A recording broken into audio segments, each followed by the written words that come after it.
So certainly I would just say that, and I get it, right? I mean, I understand how many folks move on the New Haven line, how many folks move on the Danbury line, and how many folks move on the Waterbury line. So I do understand that.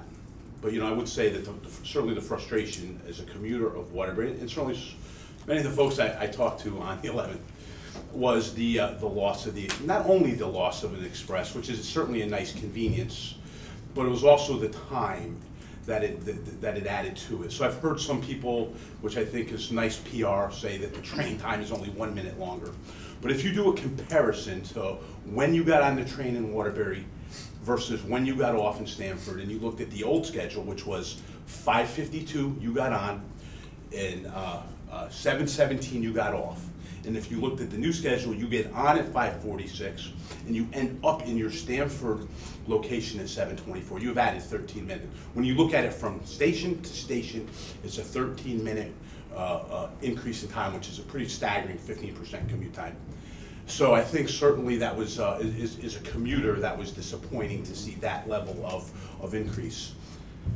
And I would just couple that and be honest with that is a commuter of that line, and to see things like the Metro, the Martin Luther King schedule, to see every branch get an enhancement except for the Waterbury schedule, to see other branches, you know, getting schedule enhancements and through trains back, and to see Waterbury lose service.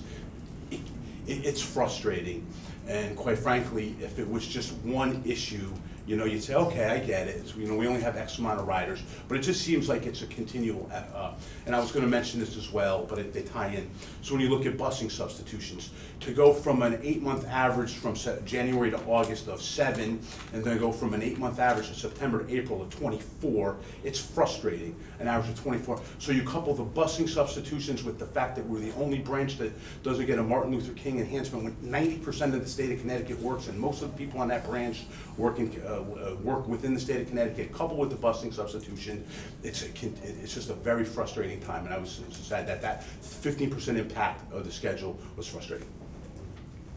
It's also hard to grow the usage if you can't be consistent with service. And from a service delivery perspective, we work very closely with CDOT to balance, you know, the maximum delivery of service to the customers. I hear loud and clear, and I'm well aware of the negative impact to the Waterbury customers. We continually look at options for how we can enhance service on all lines. It comes down to availability of equipment. For example, the one extra through train on the Danbury was the one through train that you just spoke about. And we're looking at options to maybe minimize or shorten that 13-minute extension for that commute time that some customers have. And again, as a commuter, I think, well, and again, it's not one versus, I mean, I think we get that it's probably, it's more of a state decision than a Metro North decision, and I mean, we get that. I mean, I get that.